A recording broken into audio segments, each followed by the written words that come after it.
Sure. Yeah, so I'm taking this global leadership class, and we basically just kind of been exploring leaders. We've read about like Lincoln, past presidents. We just read, I don't know if you've ever read David and Goliath by Malcolm Gladwell.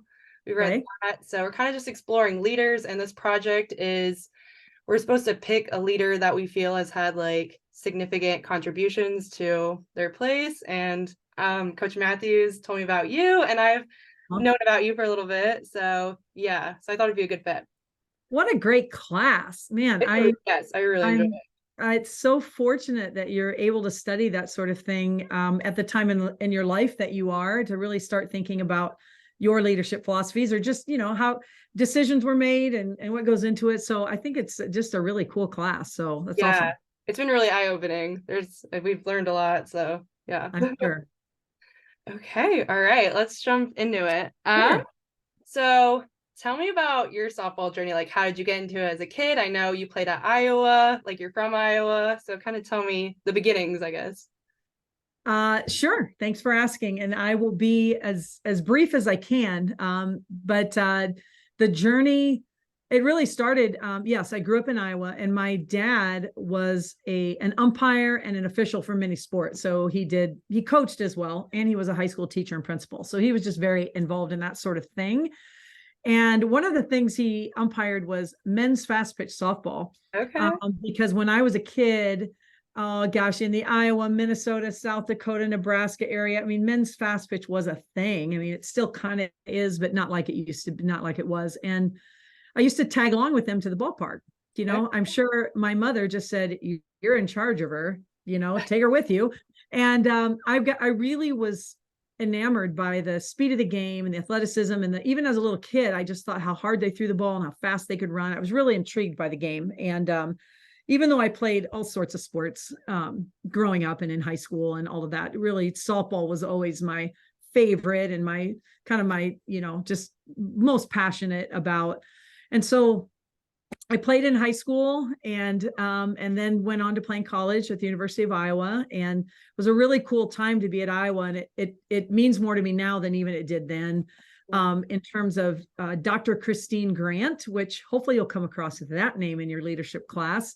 She was the athletic director at the University of Iowa when I was a student athlete there, and then went to graduate school there. And as a matter of fact, when I went to graduate school there, she not only taught some classes that I had, she was my personal academic advisor. And Dr. Grant really is, she just passed away about a year and a half ago, but she's an industry leader on Title IX. And when a lot of the colleges said, okay, we're going to adopt this 60-40 rule, 60% of participation can be men and 40. She said, that's not equal. It's 50-50. And Iowa's been 50-50 ever since, Oh, I started 30 love years that. ago. So she's just, research her a little bit sometime. Okay. Dr. Christine Grant.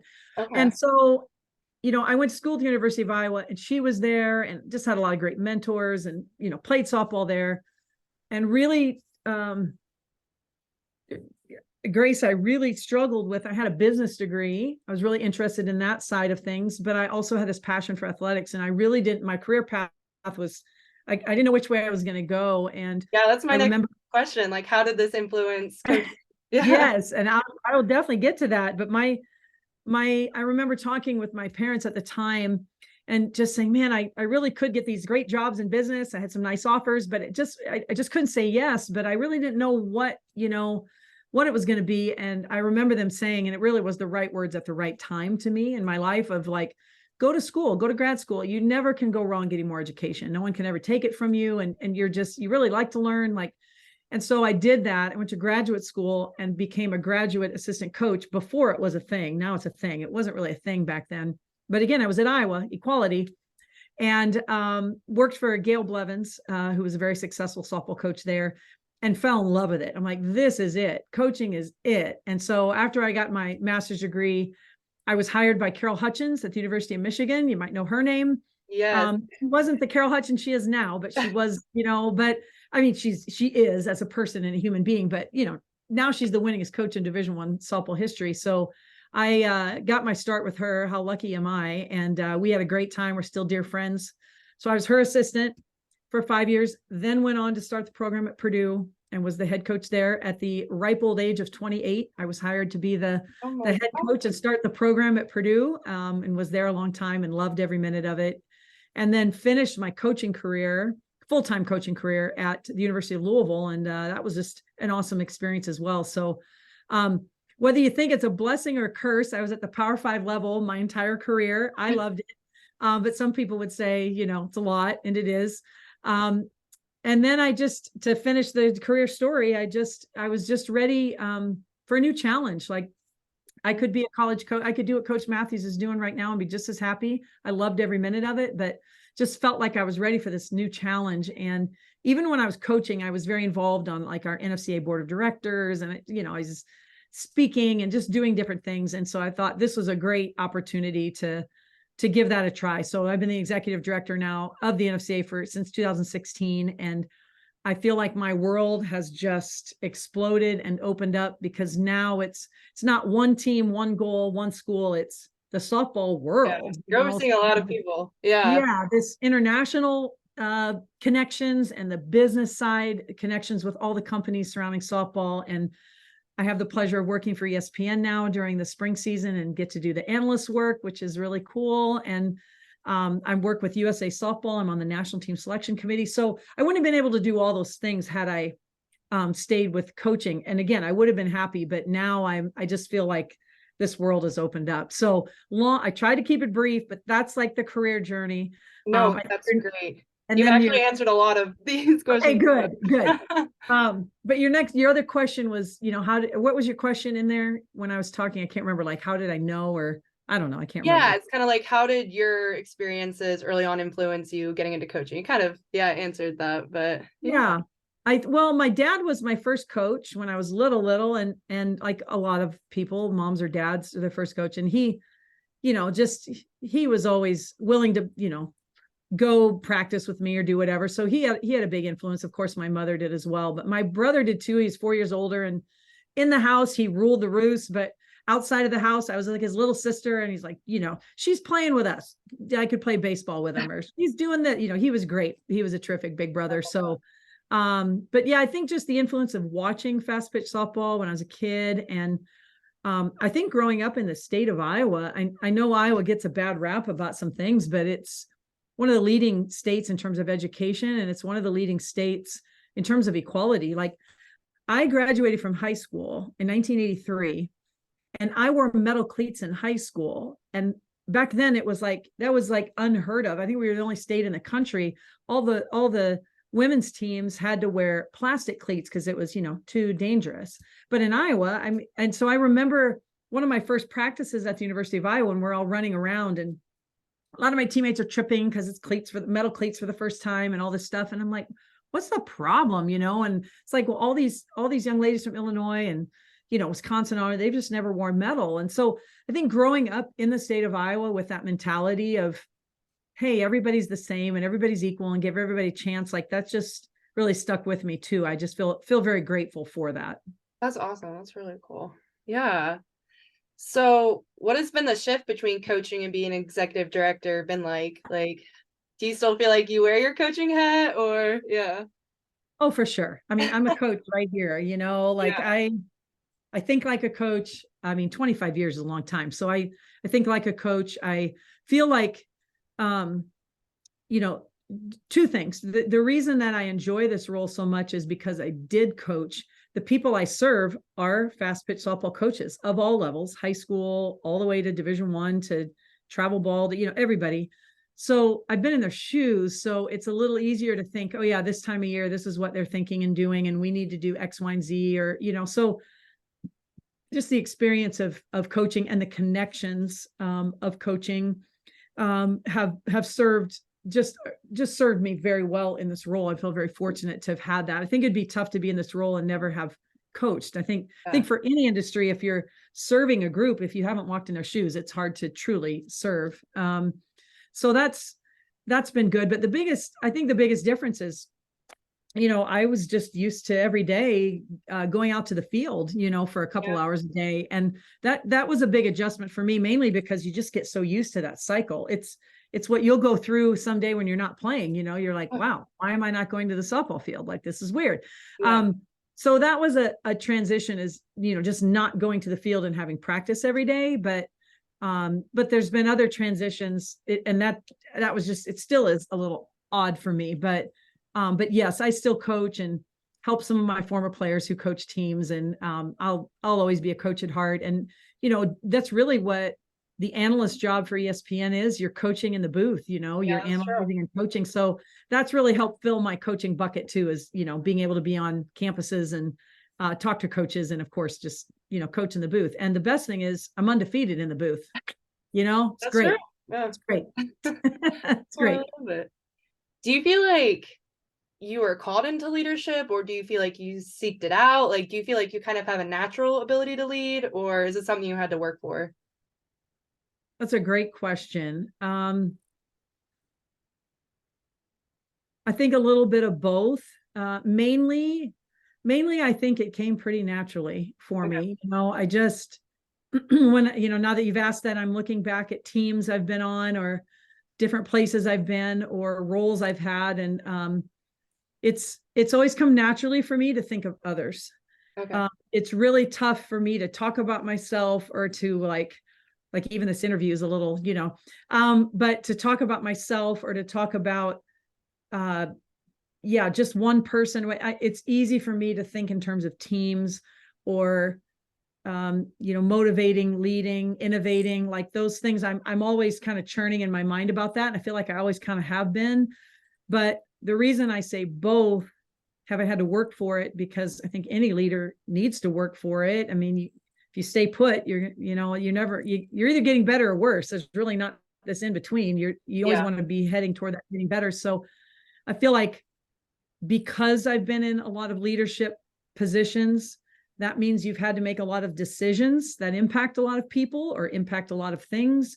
And the more decisions you make, and the more you put in those positions, then you do, that's working for it. You just learn based on experience. Well, last time I made the decision of this, and this was what I considered, but I should have considered this a little more. So I'm going to this time. So I get asked that a lot with assistant coaches who've been longtime assistant coaches. Like, when do I know I'm ready to be a head coach? Or I think I'm ready, or I'm not sure I'm ready. What do you think? And I only have one answer for them all the time. I mean, number one, everybody's ready. You just jump in. It's like jumping in a swimming pool. You just go. But, when you're not the leader, it's easy to make suggestions. It's a little more challenging to make decisions. And when you're an assistant, or when you're a periphery person in any organization, your job is to make suggestions, well thought out suggestions, but you're really suggesting. The leader has to make a decision and stick with it, and have reasons behind it, strong rationale that went into it. If you get asked a question about it, being able to answer that question. So you got to think through it before the decision. So yeah, to me, leadership is about being able to make decisions that impact others, and just being able to really see the big picture of all of those things. Okay, cool. No, I love that. Okay. A common theme with the leaders we have discussed this semester in class is failure, and how their failures influence them as leaders. How have you learned from obstacles and challenges faced?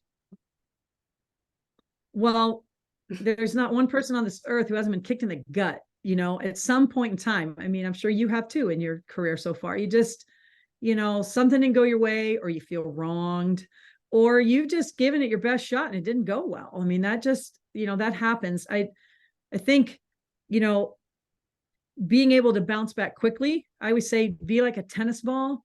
Like, like if you threw something on the ground that didn't bounce very high, it's not going to bounce back very quickly. But a tennis ball, it can bounce back better than it was before, higher and quickly. So it might go down fast, but it comes back fast. So being able to have the skills, your circle of people, I'm sure you've learned a lot about that with leadership, but as a leader, you have to have your circle of people.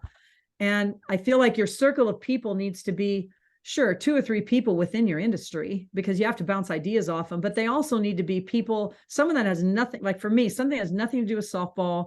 Maybe someone that has something to do with business, maybe something that has to do with communication skills. Like, just, you need a circle, but they can't all be alike. And So when you have moments of failure, you need that circle to rely on and lean on to help you and get you through that and encourage you, but also like, just help you move forward so you can talk about things. But I think just being able to learn from that situation and, always take the high road.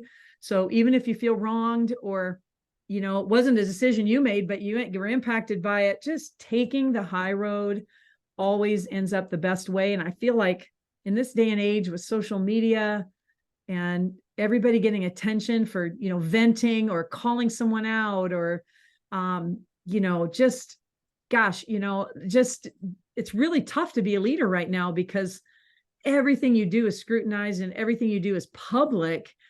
And it can be taken so out of context, if you say one thing. So just being able to manage all that and still being able to take the high road and not say or do anything that down the road you wish you didn't. And I feel like that always just, is the best way to go. So when you have those failures, not blaming someone else or bashing someone else, even though you might feel that way, and you do need your circle to maybe let it out, being able to learn from it and move forward quickly.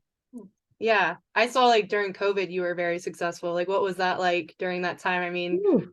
it's kind of a scary time for everybody. That was tough for everybody in the world, well, not just for me, certainly, but a lot of people were put in some tough positions. And for the NFCA to be a nonprofit organization, like the bottom line is there just wasn't a lot of revenue coming in. And when coaches had to make a decision, when administrators are coming to them and saying, you got to cut 50% of your budget, well, anything with professional development is going to go first, or even awards for student athletes. Like, it's just, there's other things like you got to turn your lights on, like you got to do those basic things. So, that's where I was just very thankful for all the things that you and I've been talking about. It kind of came naturally to me to say, I mean, we were 3 weeks in and I'm like, this is not good. We have to make some decisions now. And I remember calling a board of directors meeting and moving forward. And we kind of made some big decisions financially and big decisions organizationally kind of before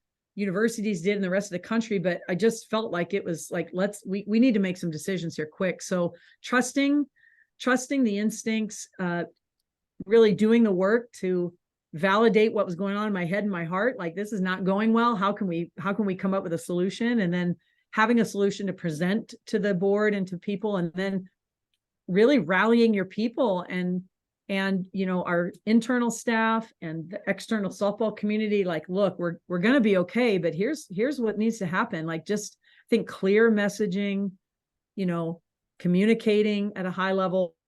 That's always important for a leader. And, just clear, concise messages, and then getting a plan and then, evaluating the plan. To me, that's what leadership is about. People want to follow a plan.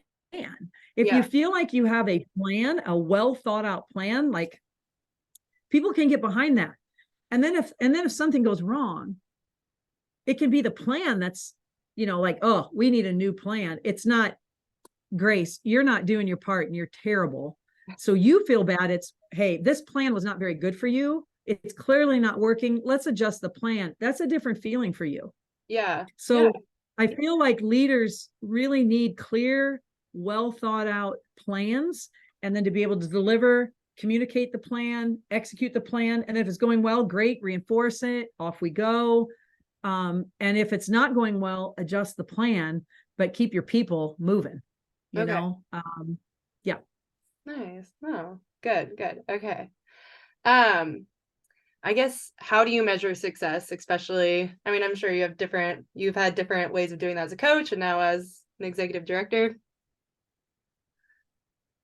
Yeah, that's a great question. I feel like, there's always benchmarks with success. Like as a softball coach, and as a softball player, it's, did you win? Did you lose? There's a benchmark there. But you and I both know a win or a loss doesn't mean you're not a successful team. It's the long haul. So success to me is being able to take these benchmarks. Maybe it's a financial benchmark. Maybe it's a, weight room benchmark. Maybe it's for us, maybe a membership, benchmark. and how is that trending, from the next benchmark, where's that trending, and then back to the plan and adjusting. It's this constant cycle. But measuring success means over time, those benchmarks head in the right direction. And success also means that you're just constantly innovating and learning. I don't think you can be the same. You need to be the same core person, respectful and kind and driven and all those things. But, you have to evolve. You have to continue to evolve and ask questions and stay up with the latest trends and those sorts of things. So that to me is success too. Like when I look at the NFCA 5 years ago, are we in a better place? Are we doing more? Are we doing relevant things?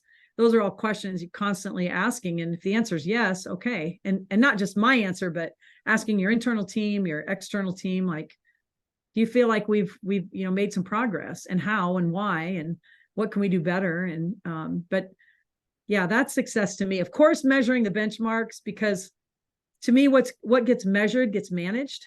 If you're not measuring something, how can you manage it? So what gets measured gets managed, but over time, making sure those little things keep trending in the right direction.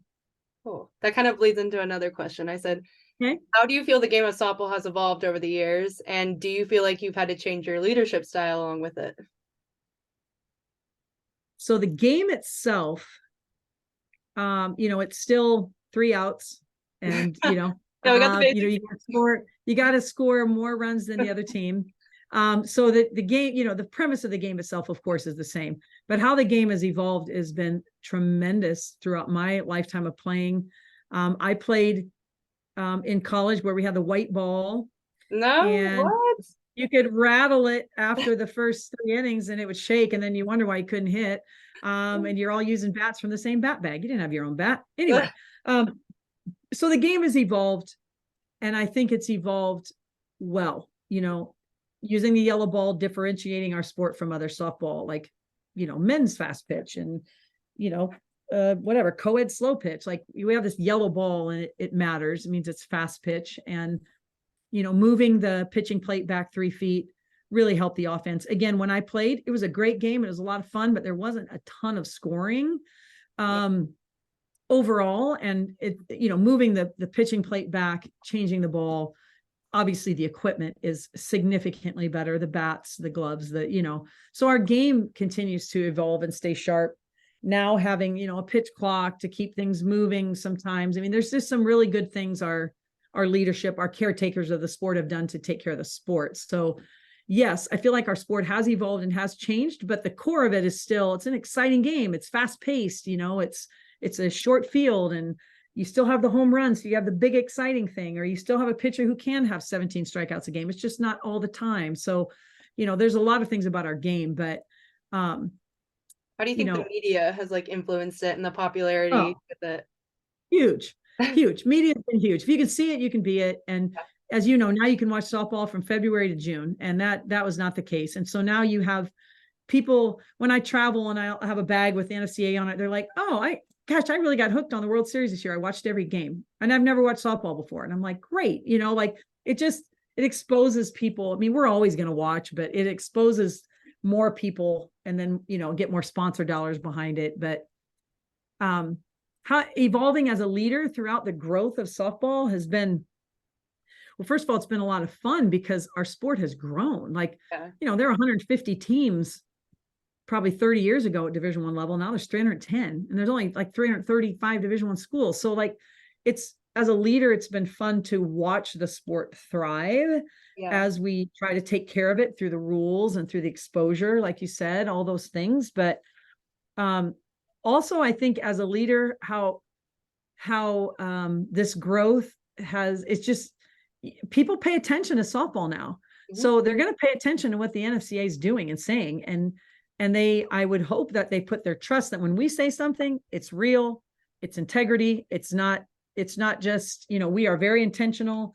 And so having to be very aware that a lot more eyes are on softball across the country, the NCAA, we have a seat at the big table now because we're one of those sports, with basketball and football.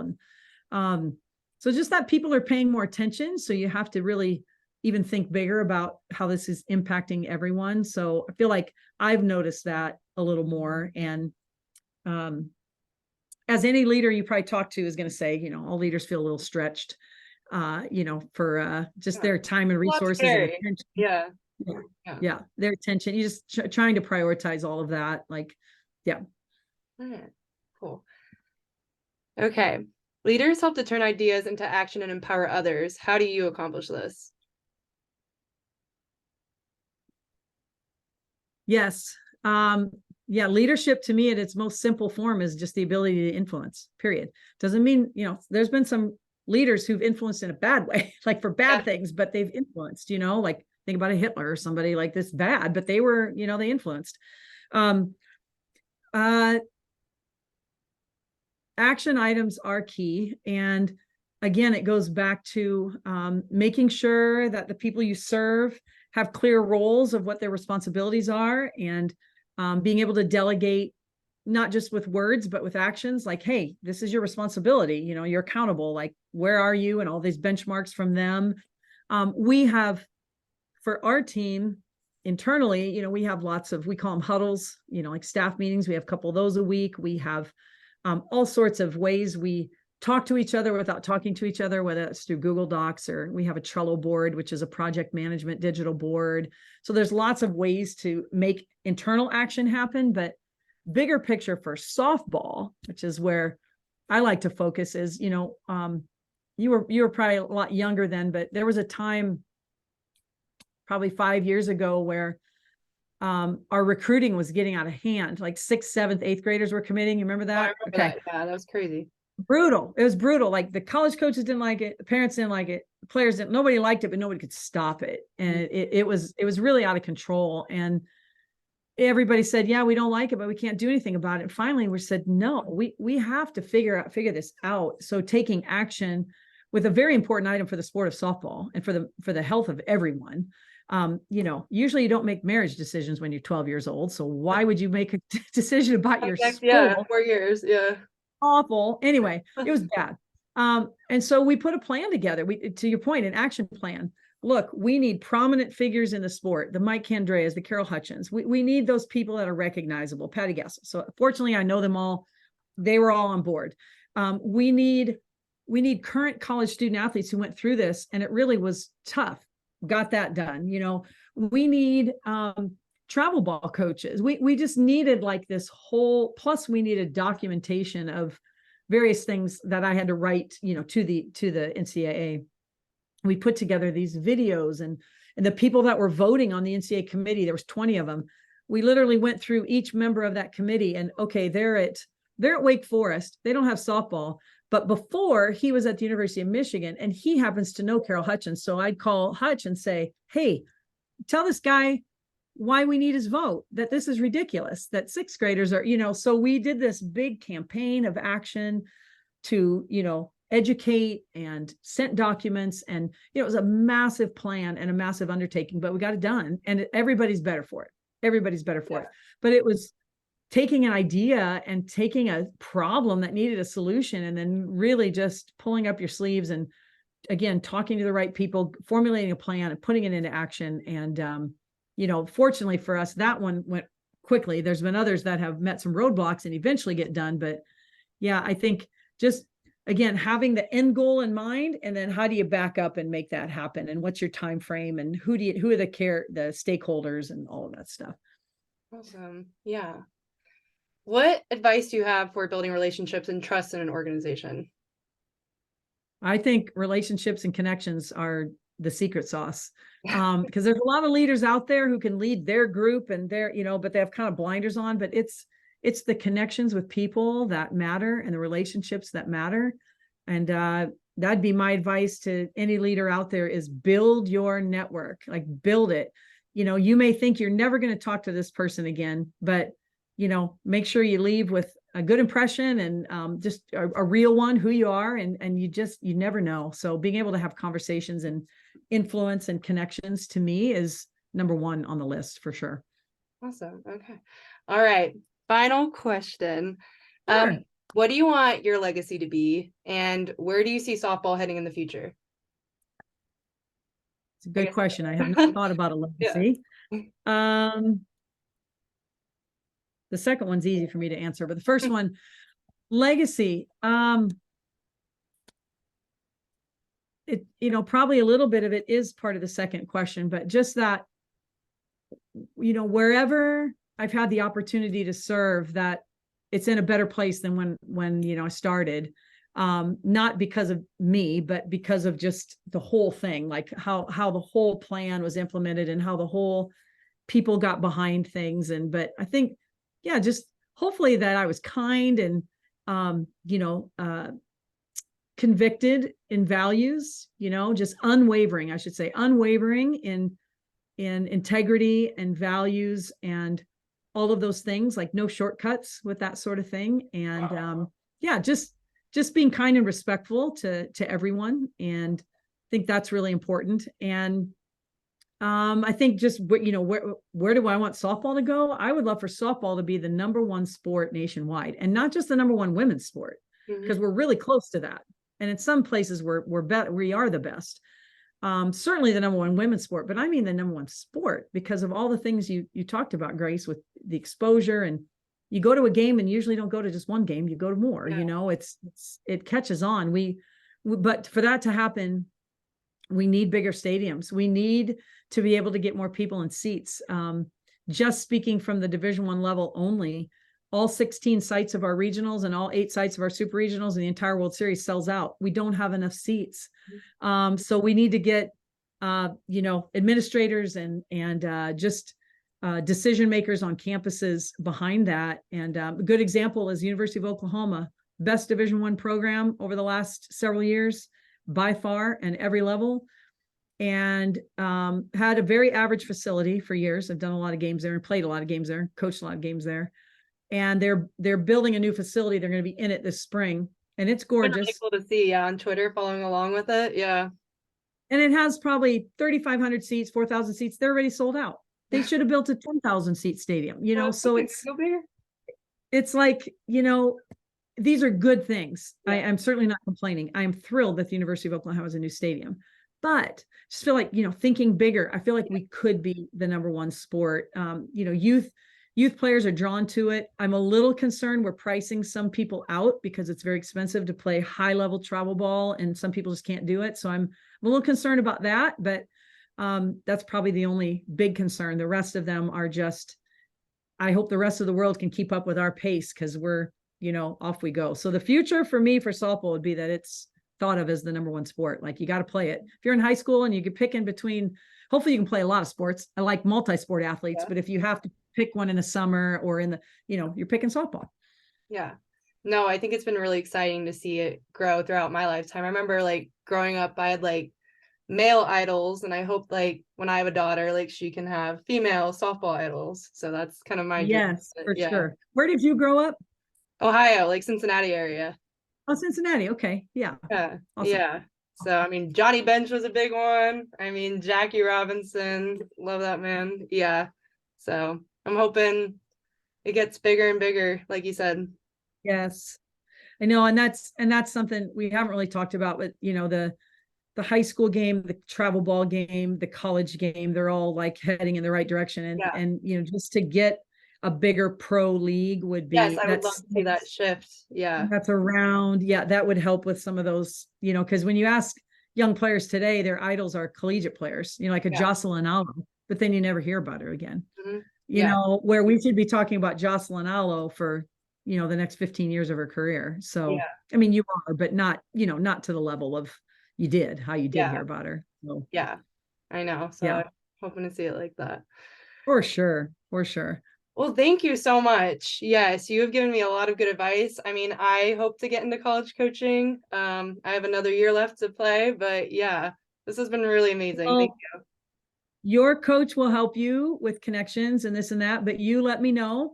And I can help in any way that I can as well. I get a lot of texts and calls from coaches in the summer looking to hire, and a lot of ADs who call looking to hire head coaches. And, I just feel like I'm the, coaching central sometimes in the summer.